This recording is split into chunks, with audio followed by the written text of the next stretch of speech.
First Circuit podcast number 16. Can you believe we've been on 16 podcasts like before this? I mean, just amazing. I can't believe it. Actually, it's really good people, really good.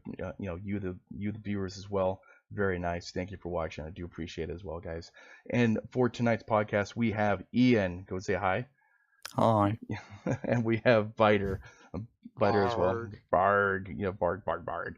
So tonight's podcast might be a little bit short. Just to let everyone know, it's going to be more of a kind of some bullet points, and we're going to get to certain things going on. The first is the events and what's just happened. So I'll let Byter go in there while I get something else set up real quick, and then I'll jump in like from there. All right, so at least we covered this bit last week, but we didn't have the details, which was the Battle for Tharkad faction play event, which has of course been running since like what was it, Wednesday, and of course, at least for those listening, it's still running now, and it will be running till the end of this weekend. And it's a similar scheme as last time, as I had predicted, which is win a scouting match, get 150 match score in 3, 6, 9, and 12 matches. But they also added, of particular note at least, get 250 match score 15 times. And for either faction, you'll be able to get your mech that way, rather than it being contingent on your faction winning. Yeah, basically, but the 250 match scores actually be pretty hard though to get, especially on scouting wise. Yeah, it's interesting to set the bar higher like that because 150 match score is easy peasy to earn in scouting. You can get a whole bunch of C bills from that just playing. Was it just 9 scouting matches, and you've got yourself a pretty handy 6 million C bills or thereabouts. Yeah. Oh yeah, definitely. Basically, like on like what was it? It was you get the MC like reward for 100 for the first part for gather like intel. Then the Raider gives you a million. Then the next one up is 2 million. So that's 3 so far. And then another 3, that's 6 million. And then if whatever side wins, they get 4 million as well too. Yeah, it's a nice chunk of C bills. And it is nice also that you can strive towards that extra final goal of actually getting a mech bay plus the mech inside.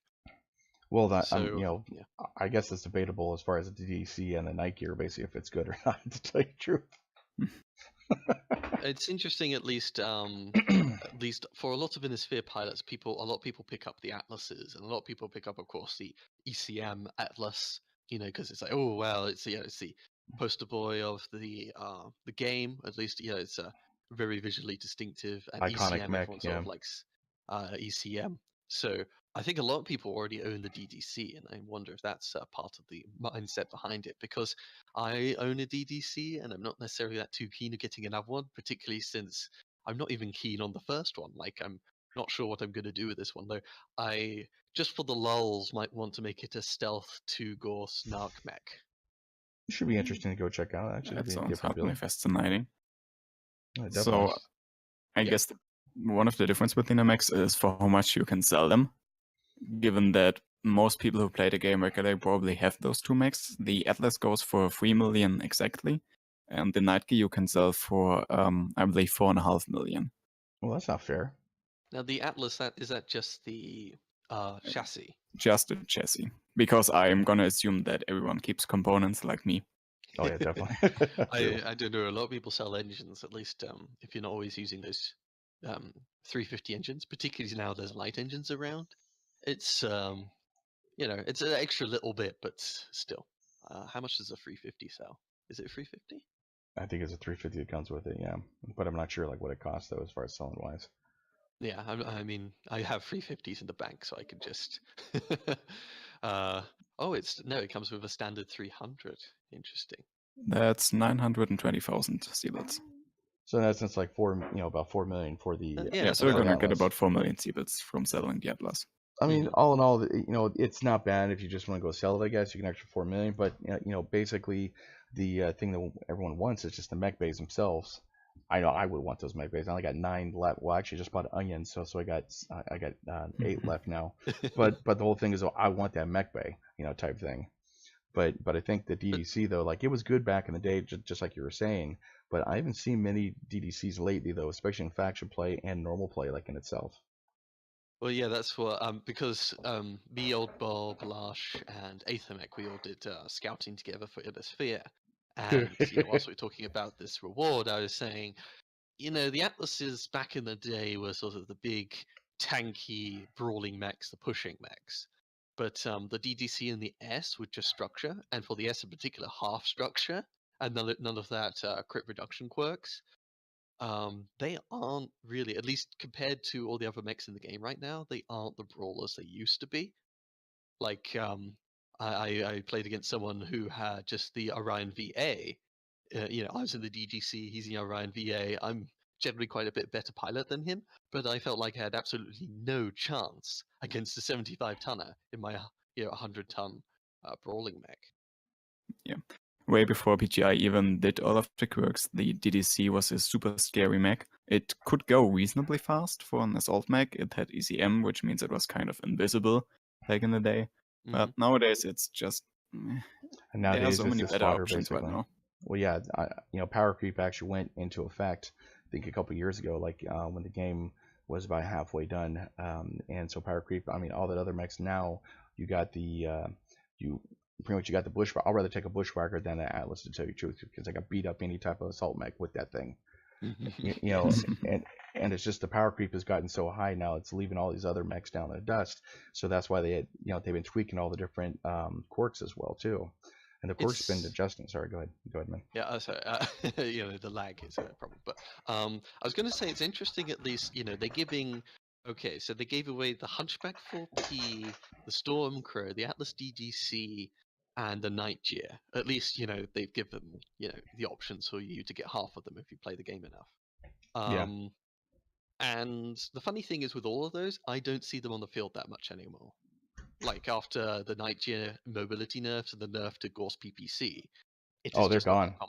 Yeah. Basically, I don't see them anymore now. True. And if clanners are going mediums, they're going huntsmans, they're going hunchbacks. They really like all those hard points. They like the high hard points. The Stormcrow is kind of, you have to expose yourself. You haven't got jump jet tech. It's really easy to kill the legs too on that thing.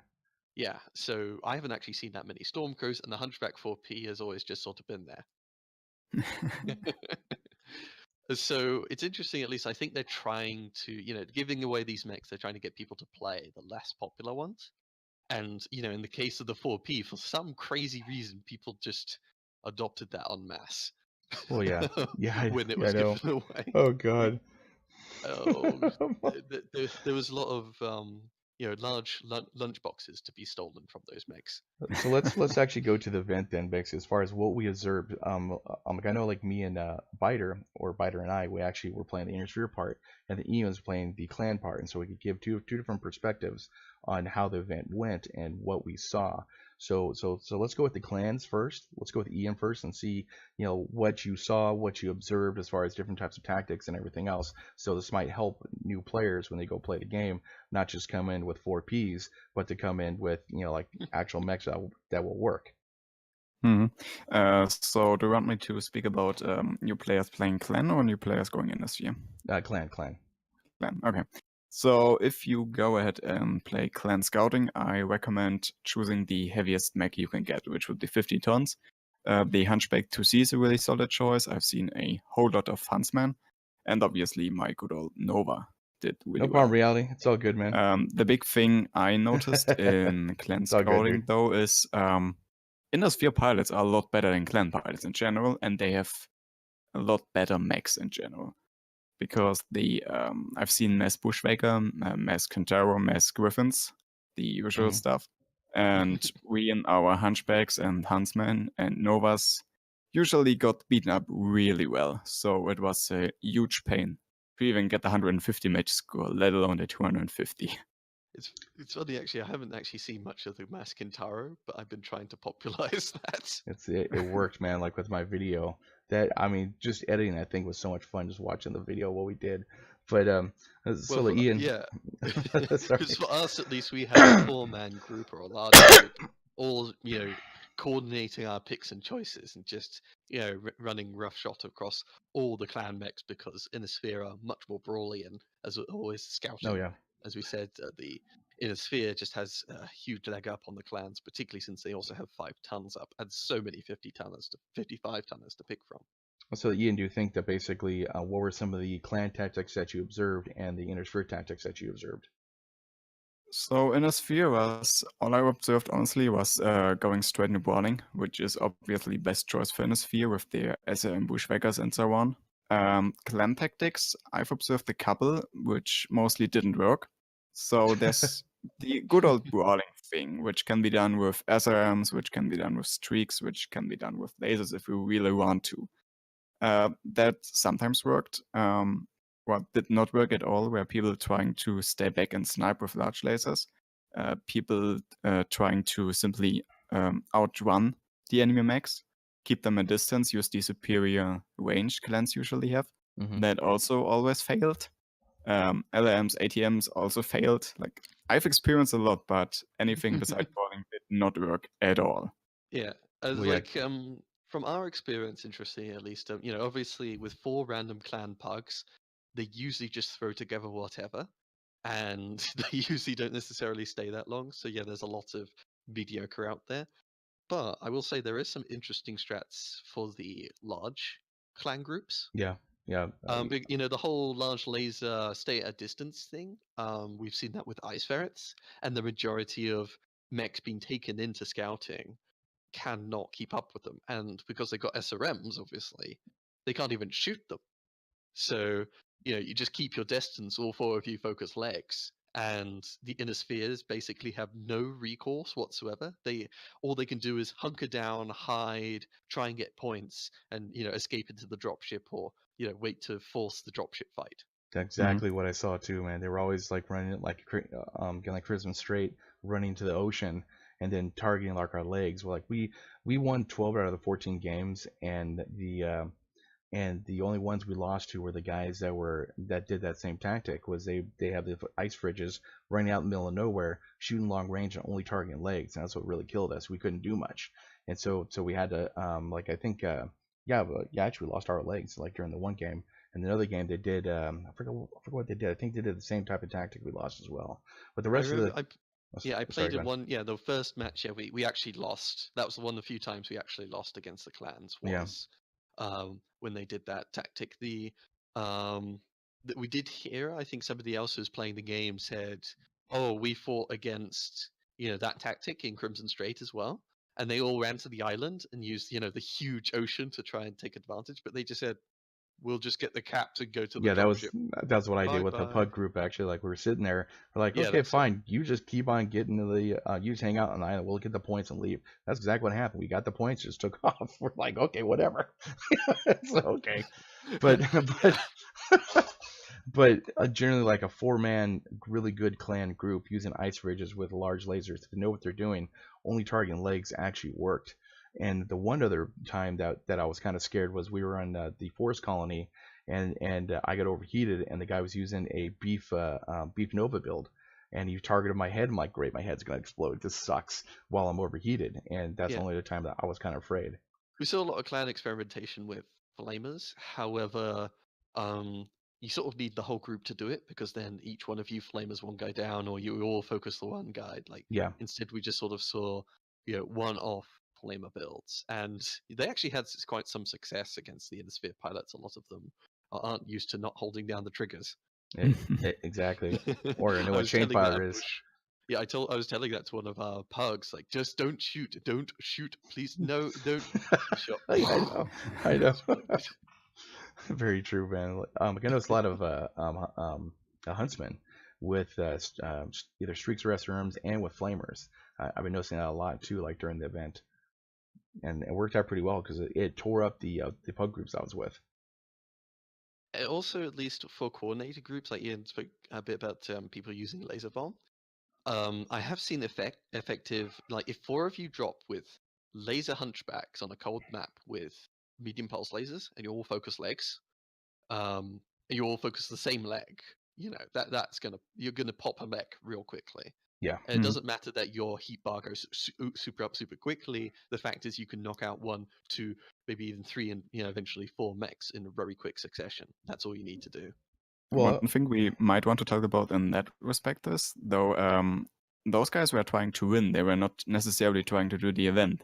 Because in order to actually get 250 match scores, you need to win the game and you need to do 400 and something points of damage. yeah. And Yeah, there's that's really hard with laser movement. Like I've noticed Yes. with my Nova, it was hard for me to do that much damage because the enemy died really fast. With the Streak Huntsman on the other side, you're obviously gonna do a lot of damage, so that's way easier. Yeah, because for match score, there's a few things. Yeah, obviously, one, if you get the win, that boosts your match score. If you survive the match, you get more match score. Like, they cut your max score down if you die, which Mhm. is a real shame because it actually disincentivizes teamwork if people are trying to get the new mech. It's always hard to obviously judge, but like obviously, if you're the first one into the fight and you get focused down, but you opened up an opportunity, that is totally great team play by you, but obviously it's really hard for the game to detect Yes. that. Well- Yeah, and also at least getting KMDDs and solo kills, I think, have a huge boost Oh, definitely. towards the thing. And so, yeah, if you're doing a precision kill on the legs while someone else nearby is streaking the target, even though you did technically less damage, your damage was what more effective. So like, what worked as far as the inner sphere? Basically, I know the streaks. Target one guy, go for him, kill him with streaks, and we just unloaded like everything. Yeah, so for our drops, we did triple streak Kentaro with a Griffin to Yeah. end. The idea is the streaks splash damage everywhere. You're taking every hit point off the clanners, and that maximizes damage for everyone. And that, of course, helps with match score. And of course, if you're doing a lot of good work, you're gonna really likely to get KMDDs and such. Yeah. And the Griffin himself, he brings ECM. He also brings pinpoints. SRM volleys too. He just shoots one leg and the random streaks will help mop it up or have already helped mop it up for him. So like a mop up thing then. Well, it's just the fact that the whole mech is being softened. That one Yeah. volley is now just, he has to do a lot less work to destroy that component. I mean, I have to tell you though, man, that was like, I felt dirty basically, using the Kantaros and running in there and start killing clanners. Like one guy. Oh, plus another thing. Okay, clans. Okay, I love you guys. Don't get me wrong. I harp on you guys a lot, but don't jump up when you encounter a bunch of streak mechs because it's a free target. We're like, oh look, this is perfect. I could just definitely aim on this thing. And it's a learning experience. it's a learning experience. And don't jump when there's a bunch of street Kantaros, man. It just does not help you. Yeah, normally at least if you're against a Griffin or a Bushwhacker and they have SRMs, if you just go straight up in the air, 60 meters high, you're probably going to die when you land back on the ground, but it keeps you alive for an extra 5-10 seconds, whatever. And that is really important in a brawl because they're all just staring, waiting for you to come down. They can't shoot you.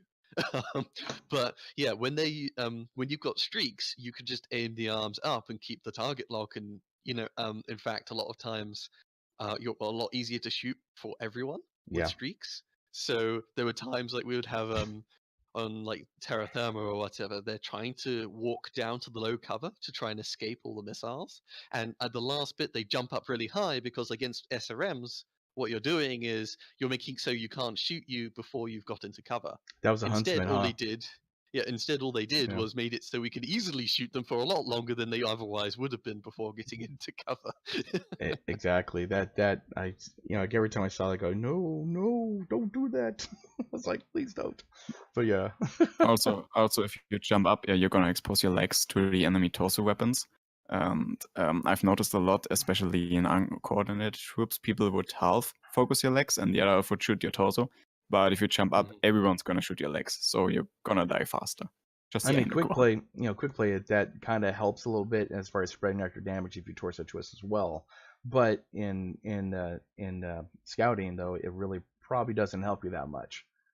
Well, the idea is still quite sound in the most part. Like if they're focusing your torsos, you jump jet up, they start hitting your legs instead. Yeah. It gives you a bit more survival time one way or another. If they're shooting your legs, the fact is it's really hard to shield legs against particularly, of course, multiple people circling around you.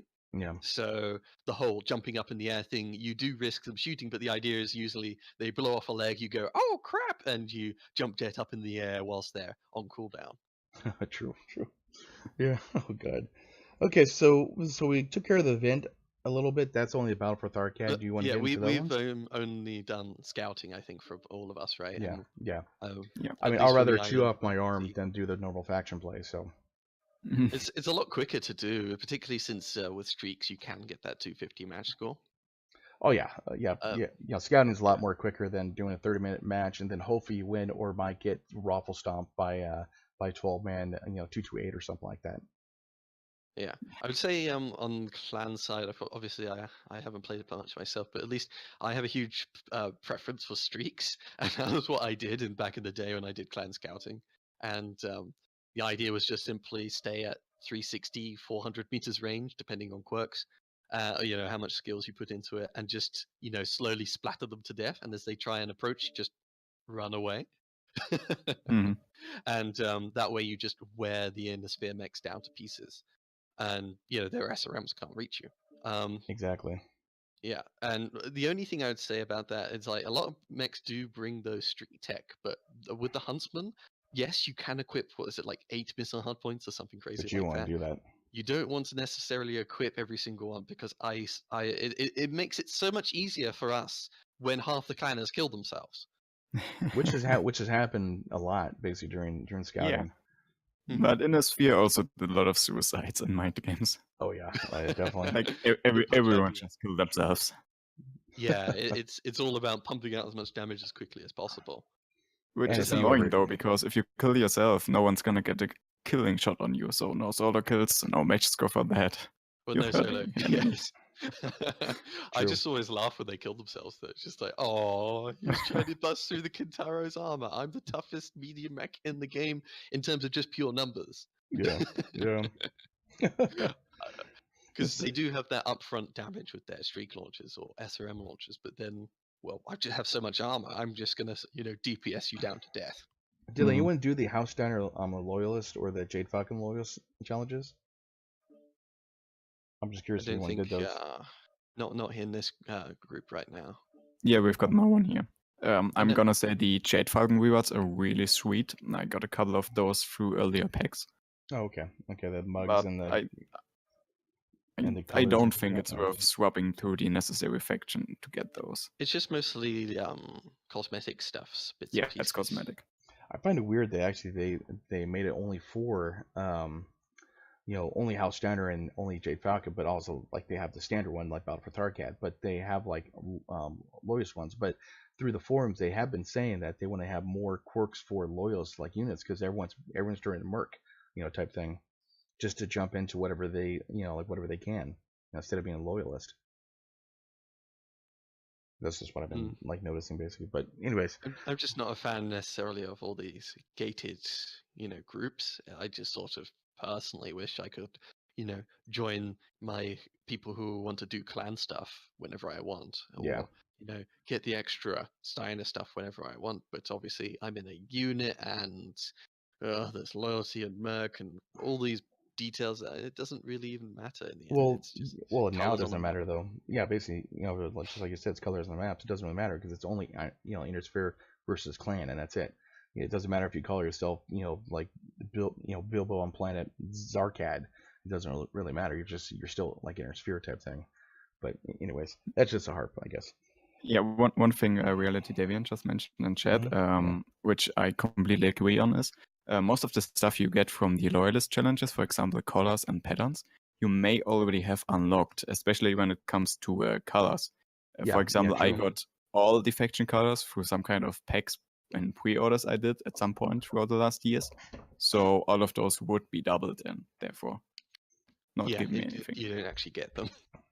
Yeah, but That's it's already always sort got of the risk they do, like when they offer a DDC or a lot of these, one-off unlockables.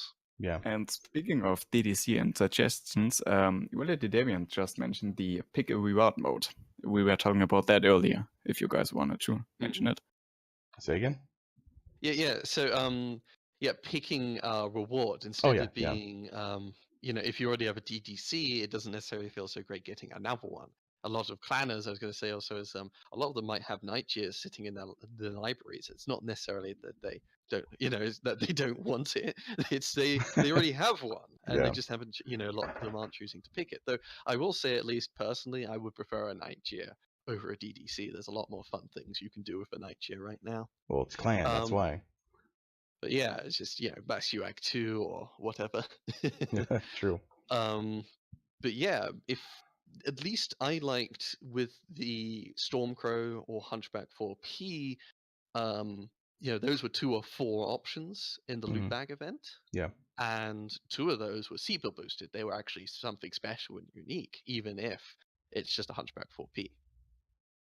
I definitely agree with that, McCon, you and that. But like as like Ian was talking about before, by having double of colors and stuff like that, why not let us pick colors? Based off of 1,000 like MC color. I say I think black is like 1,000 or something like that. But have us like pick colors. If you could pick whatever color out of 20 colors, or whatever horn you want out of 10 horns or whatever. Basically, that way like there's not a lot of duplicates, because I don't have every horn. I got a lot of them, but I don't have a lot of them. But I want some of them, type thing. Before they put in the new event system thing, remember they were doing that drop-down menu, just choose your mech and then choose what paint scheme you want, and that was wonderful. Like even if you just sort of limit it to faction colors, like only faction Steiner or whatever, it still would be a lot more invigorating. At least since I have an element of personal choice. True. I would love that. That'd be great. I don't know why they haven't done that, but I think it's probably easier for programming just to put that in there, saying you get X color and X stained glass window type thing and X horn type thing, and it's probably easier than to go ahead and program. Okay, out of 10 of these you have I would say at least they didn't balk it as badly as last time. Yeah. We should count our blessings. Yeah, true. So from a actual software developer standpoint, I don't think it's going to be more difficult to code, quote unquote, the stuff. I think the main reason they're doing it is usability for the players, so they don't have to go to the website to redeem it and can do it in game. I think that's also the main point they've mentioned, why the new reward system is better in their opinion. Mm-hmm. I'm gonna say that's debatable. At least I think they put all this effort into the new reward system, and you sort of you kind of want to emphasize that, and at least hopefully if people give feedback, they eventually will institute the stuff that they had in the past, because those choices are really much more interesting than what we got now. Oh, definitely, by far. And also the fact that the website is just so much more responsive to in-game menus. Yeah, but it takes an hour for it to load up, though. That I did not like. Okay, that's a solid point. Well, I just don't necessarily like the inconvenience of logging in again.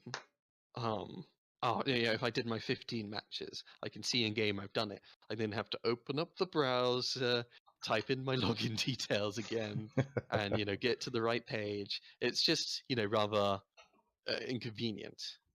I mean, the special events now, just astronomically cool. Don't get me wrong, but to go back to having to use the website like Byter was saying, it's just a pain in the ass, man. I'm trying to make my life easier and not actually make it harder. Easier the better, at least I think. But I don't know. Who knows? I don't know. So let's get to is that it for the events, guys? Does anyone have any questions inside the chats about events? Just wait a second for people to go respond. I would be interested if anyone knows how things have been going for the event. I'm just looking at it right now, at least. So scouting's always been moving back and forth, but Innisphere is generally winning it. But right now, Clan are slightly ahead. Oh, really? Though, for the invasion game mode, whoa, yes, that's not something I've seen in a long time. It's all the way for Innisphere. Oh my god, that's crazy.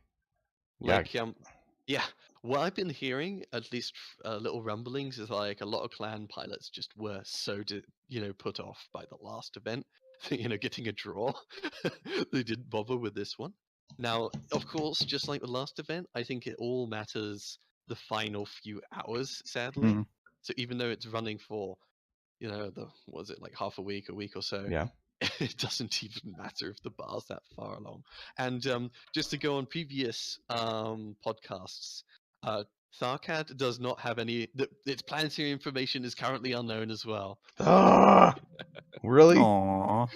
Yes, they do. You We gotta be just have kidding. no idea about this planet we're fighting over. It's only It's the capital of the Steiner, the Steiner Empire, but no, it has it's nothing on it. just minor leagues. I mean, let's not get too deep into lore, because then we would have to talk about how Tharkad is mostly an ice world and we're getting some kind of desert maps. Let's just True. mention that. Yeah, True. it would be really cool if they actually released a Tharkad map, or Ooh. a Luthien map or whatever. But that's way, they Mhm. seem to take quite some time to produce their maps. I mean, they would only have to do what 1, 2, 3, 4, 5, about 6 maps. 6 maps specifically designed for those planets when a faction warfare does happen. So it could be interesting, but that's just extra crap that they got pop in there, though. Yeah, it's a bit much for them, and also at least in terms of balance, suddenly everyone's thrown into this new map, and then it might just turn out, oh, this one's really good for sniping. Well, I guess clans win, and everyone's really salty about that. Yeah, true. Okay, so any moving on. questions about the events, or anyone have any questions for them? No? Okay. We'll go to Black Friday sales. Black Friday forever. No, biggest Black Friday ever. There we go. Let's not mention how Lars read that the first time. What's that? Okay, yeah. Inside joke. Don't question it. Ah, crap. My video thing's not working on it. Okay, but keep on going. No. All right, so the Black Friday sales, of course, have been running since Tuesday, and they'll be ending. Is it 26th Sunday? Yeah, tomorrow. Mm-hmm. Yeah. I was just a little confused. Like, today is Friday. Wait a minute, it says it's Saturday. Oh right, yeah. It's America. Yeah. Yeah, so it'll be running till the end of the weekend, and at least for all you whales out there, this is interesting time, and also at least for me, I do a lot of the events, so I actually gather up a lot of MC. So like my last approximate 2 hero purchases were done just completely free to play. But anyway, Yeah, let's that's good. get into this. They are doing 34% more MC when you buy it through the store, which is quite nice. At least if you're going to get MC, it's usually you want to wait until these times. And they'll do like also, 2 to 3 times a year, right? For the MC sales. Yeah. Hero and champions are 50% off. So this is the one time to actually spend your MC. Because they do these huge sales, I always just wait until the heroes are on sale. Typically. Same here. One-shot camos 50% off. Warhorns 50% off. MechBays 50% off. And I think Warhorns are also cheaper, aren't they? Yeah, 50% Yeah, off. 50% off, yeah. Warhorns, and I guess champion mechs are 50% off. I know myself. I bought a spider, a hero spider, because I just had the money left over, or the MC left over. Then on my alt account, I got a K9 unit, so it's worked out pretty well. So it's really, really cool. Basically that they do this kind of stuff. They do, just like we said, about 2 to 3 times a year. Christmas time, they have another big, huge, freaking grandiose Christmas sale type thing. So if you haven't bought it now, or don't have money, or using money for Black Friday, like on normal stuff, you can wait till Christmas time, if need be, type thing. but oh, sorry, go ahead. Yeah, basically, I wanted to go along into what you said. If you do want to spend your money right now, if you have money right now is the time to buy MechBase. Oh yeah. It's not worth to buy MechBase for 300 MC. Wait for a time when they're at 150, like right now, and spend your MC now. Because honestly, MechBase are the thing that give you the most for your money in terms of MC. So if you got some spare, use them now. It's a lifeblood of a MechWarrior line, and also pretty much any game that is free to play, like say World of Tanks, you need tank bays or bays, whatever it is. For World of like a warships, the same thing. You need these bays to get more ships or get more mechs or whatever. Yeah, the paltry for mech bays you start with is not that much, particularly since at least if you get really into the game, you're wanting to buy, try out this mech, that mech, and you want one of each weight category at least, and it's just so limiting with those 4 mech bays. They do, at least with events, like they are quite consistently slowly trickling out mech bays.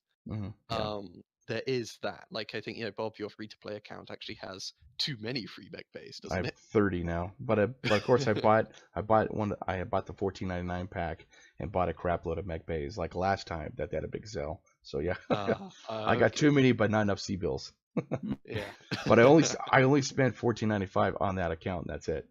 Yeah, for me at least, I will attest to the fact that I earned MC through events, and then when the sale came along, I bought a crazy ton of mech bays, and I did that for like the first 2 big sales that happened, like the first year or 2 or whatever, and that got me up to my first 50, 100 mech bays or so just from totally free to play for the most part. And I need to do more stuff because old Bob only has 8 left, so I don't have to do anymore. Yeah.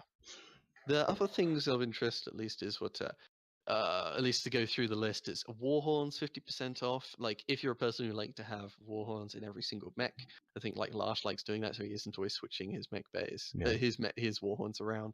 It's a kind of nice idea. For the most part, though, my own personal value proposition is that Warhorns are really expensive in MC. Yeah. And you get them a fair amount from, packs or just events. You get a Like, I've ton got a from crazy events, yeah. ton of that Roughneck Warhorn. Oh God, yeah. God, yeah. And that one's quality enough. I'm fine with having a ton of free Roughneck Warhorns. I'm not needing to buy anymore. But the pack for $7 right now gives you 1,625 like MC and a bagpipe warhorn, which is normally $750 like MC. So if you want, we're gonna get into this on Cyber Monday. If you want, you can actually get the K9 for dirt cheap and an extra warhorn and have extra MC like left over too. Well, yeah, if you're getting something like a light mech, because light mechs are always fairly cheap on MC, and they're half now. So a K9 is for $4.80 or $5 basically for MC. But yeah, you can buy the cheapest MC package. You get a bagpipe warhorn. Just having one is actually that's all you. At least it's a really it's bagpipes. It's a really silly warhorn. It's perfect. It's a nice bang for your buck because otherwise, like, I don't even see like the rewards they're giving for larger bundles. I don't even feel are necessarily worth it. Yeah, 2.4 million for the $50 pack. C-bills. I mean, you get that just from doing the events and just playing, just playing the game. It's not really worth it. Yeah, like they're offering, so the smallest package is just bagpipe warhorn. The next biggest one is a mech bay and a bagpipe warhorn. So at least if you're a player with not many mech bays and you want the bagpipes and you want to buy a hero or something, that actually makes some sense. But then they go into just giving you C-bills at bagpipes, and it's not that much. 1 million C-bills when you're paying $30. I mean, That is not like the events give you crazy amounts of C-bills. Why are they being so restrictive about it now? Plus, also because the main reason here is again the MC value of those C-bills. They're basically giving you C-bills worth 10% of the MC you buy. Or they put the mech bays, to tell you the truth. Yeah, and the C-bill packages in game are really expensive and not worth it at all. I mean, the average person like playing 4 to 5 games can get 1 million basically. Easy. I wonder like what their market is on C-bills because I've never bought for C-bills. Yeah, I never bought those either actually. It's my time. It's actually more valuable than paying for the C-bills to spare my time. True. I just like, is there that one rare, very rare whale who hardly plays the game but just buys a crap ton of C-bills to kit out all his mechs? It's just, I don't know. Maybe there is that one guy and they make a huge handy sum off him. I don't know. It's just kind of weird. So mech bays, valuable warhorns, not so much. One-shot camos, they're already fairly cheap already. So that one's nice. Really good. Like you get one-shots for 30 to 70 MC. That's really good. You can basically spam them on everything, and I like to do that a lot. Yeah, because with one-shot camos, you not only get the pattern, you also get the standard colors of those patterns. Okay. Especially for the faction patterns, I enjoy the Jade Falcon one-shot camo a lot because those patterns are kind of awesome. The Clan Wolf one is also really good. So I definitely see a lot of for that one. It's nice. It's just if you're like with mech bays, it's a huge amount of MC, right? Yeah. But one shots, just earning it through events, I don't mind buying one shots too much. But yeah, this is Well, the thing that time. pisses me off at one shots is it's literally one shot. It's like, oh, we forgot to go paint your. We forgot, since you paint your mech black again, we forgot to go have that camo done for you on that one mech. I never like understood that, but basically, it should be that mech can use one shot camos. If you want it for all of them, for the whole class or the whole chassis class, you pay, go pay for the full thing. But one shots, it's like, I just think they should actually be on there forever. Like, even if you take them off, put them back on again. That's my personal thing. I don't know. Yeah. I'd say from a marketing point of view, it makes sense the way they've done it, and I don't mind it too much, because you can still color your mech in one color if you need it for an event, for example, and then just apply different colors again to get the pattern visible again.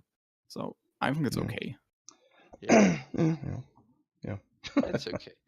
All right. To quickly go through though, champion mechs 50% off. I'm not sure why champion mechs are around. Like XP is just not particularly not worth it anymore. No, it's not actually. Like C-bills is what's really hurt my alt account actually.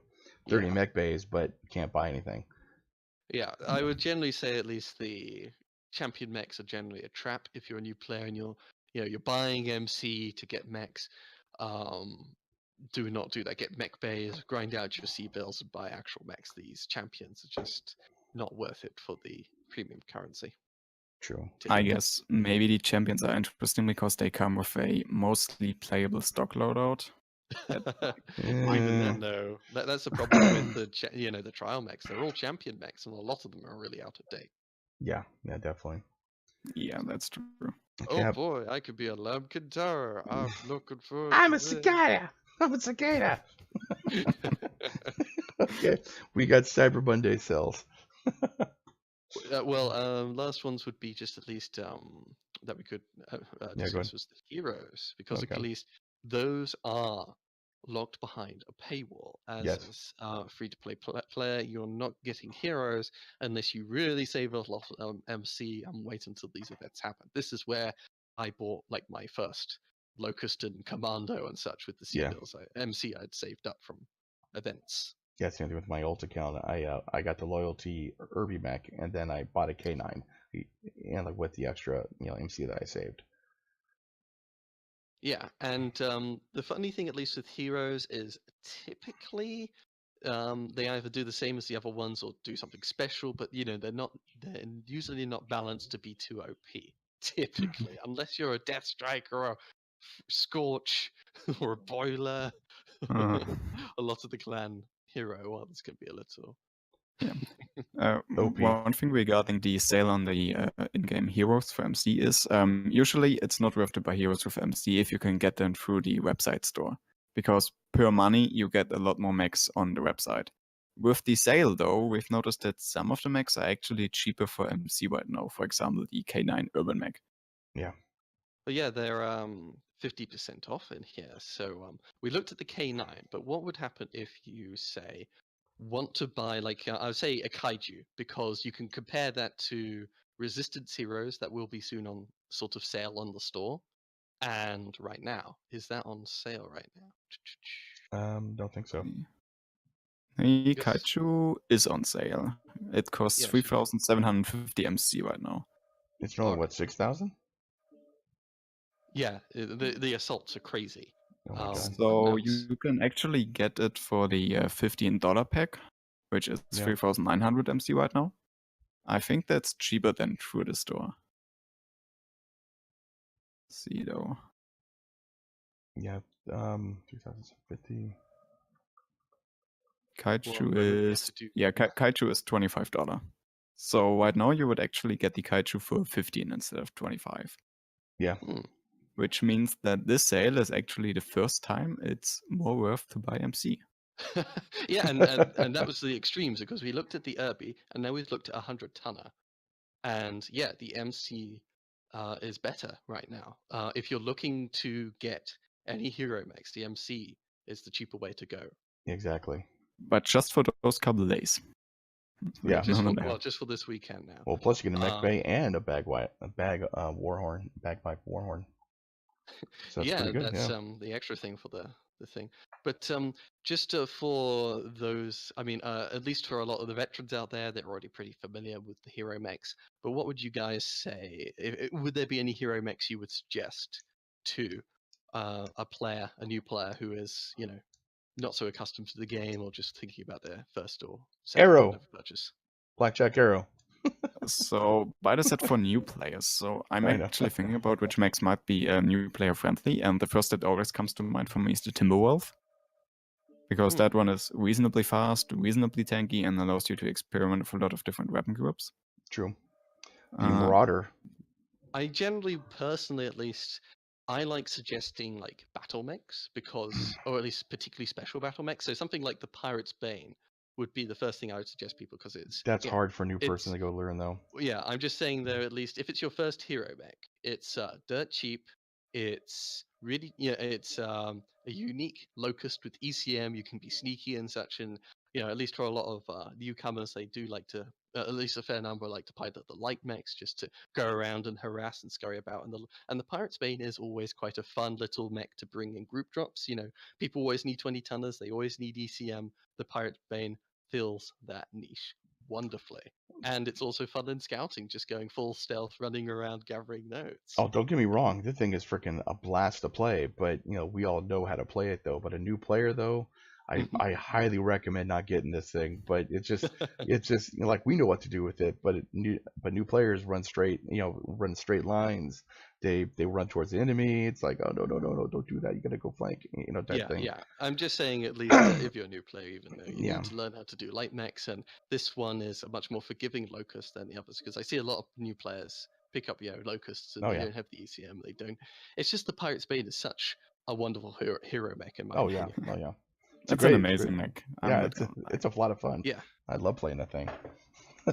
It's great fun. Because otherwise, at least a lot of the heroes are like funky, weird builds that aren't necessarily actually that interesting. Like, or at least that's special. Like, they aren't meta. Yeah. Like, okay, the deaths now. I've got 4 energy, 2 at each arm. Ooh, that's great. The arms fall off really easily, and that's where all my weapons are.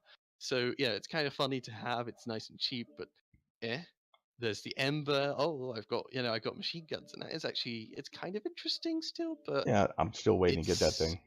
It's still kind of not meta. Just it's okay. Yeah. Yeah. I still want it just for the fun and lulz of flaming people. That's it. The Gwynner just got suggested in my chat, and I think that's actually a reasonably solid choice because it does the usual Warfront stuff. It's tanky, it has energy, but on top it also got ECM. Which was yeah, the that's Grinner? the thing. Like He's a good Innisphere, man.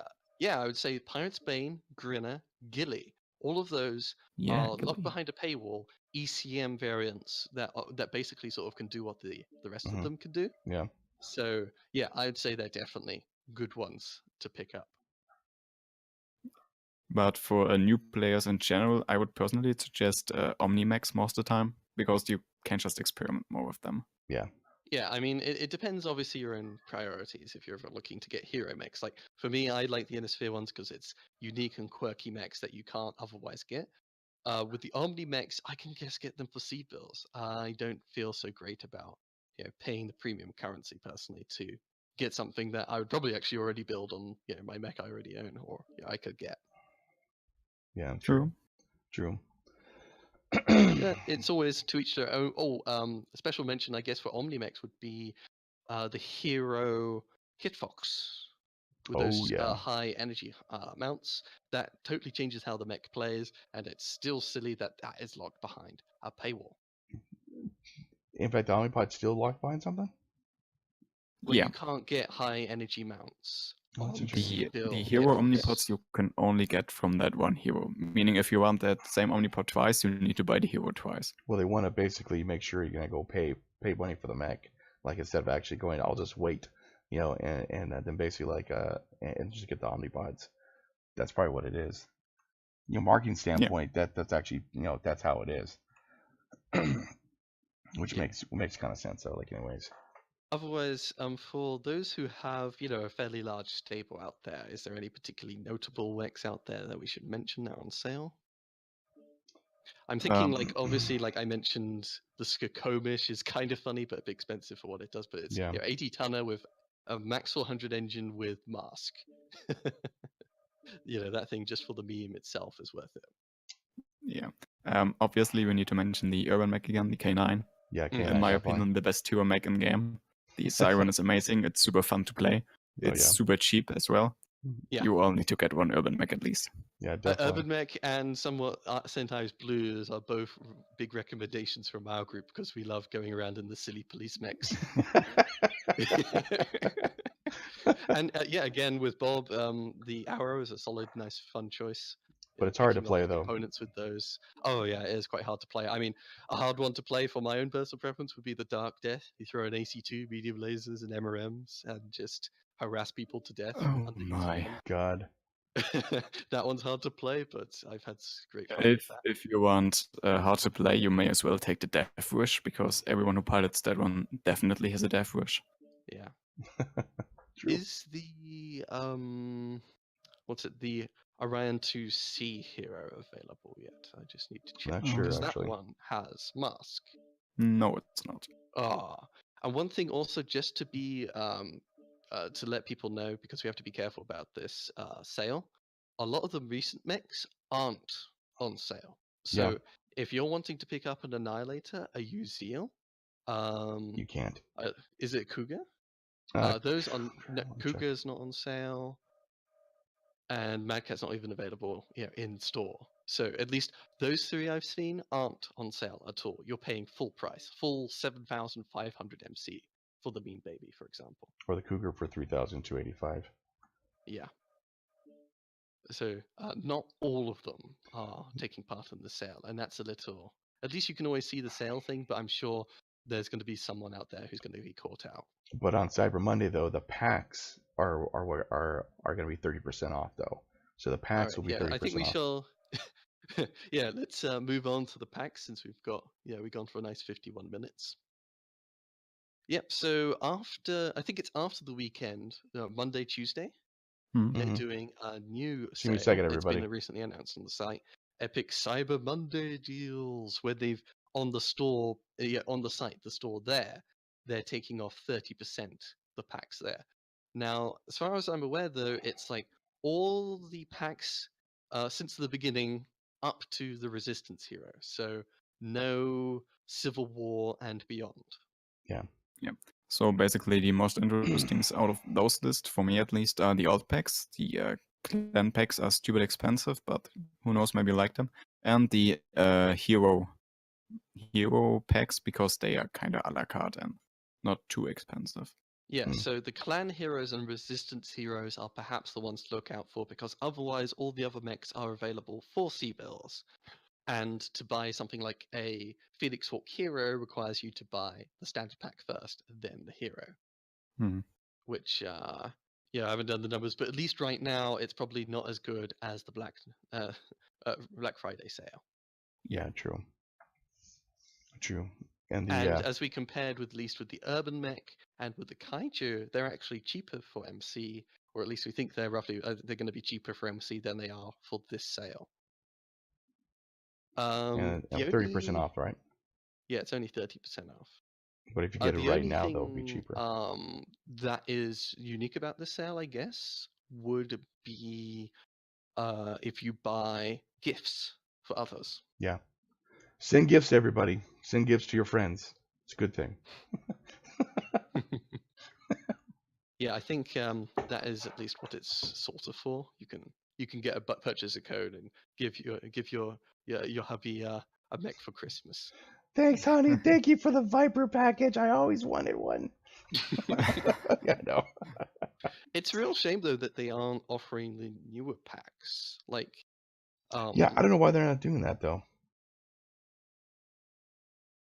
I don't know. They want to try and get their full money's worth from the newer stuff, I assume.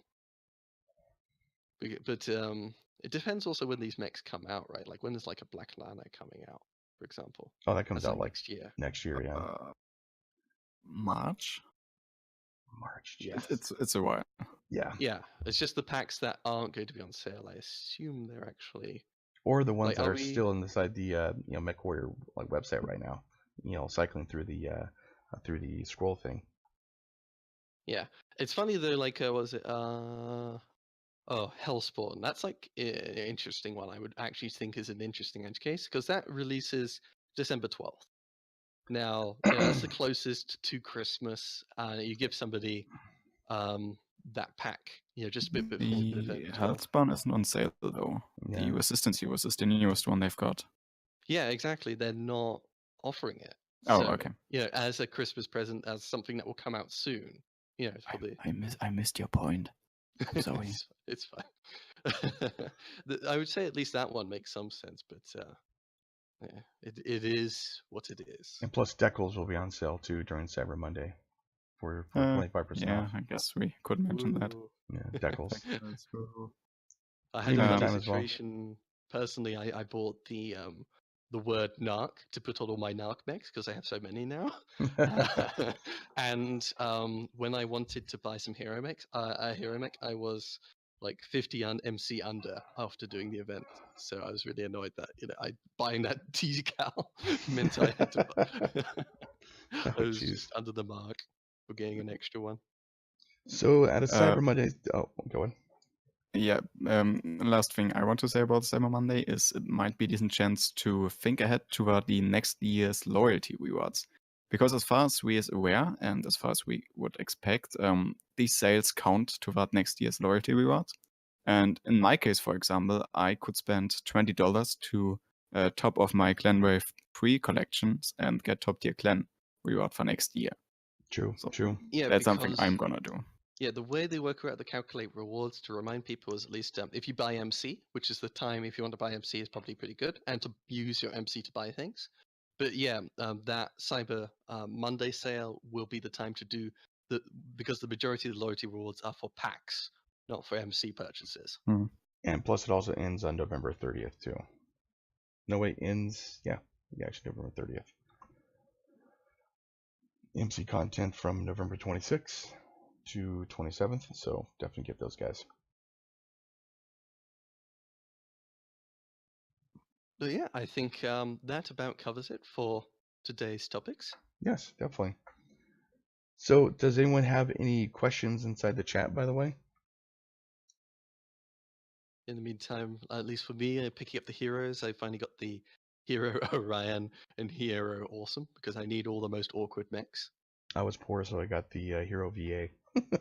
Or actually the Ryan VA, sorry.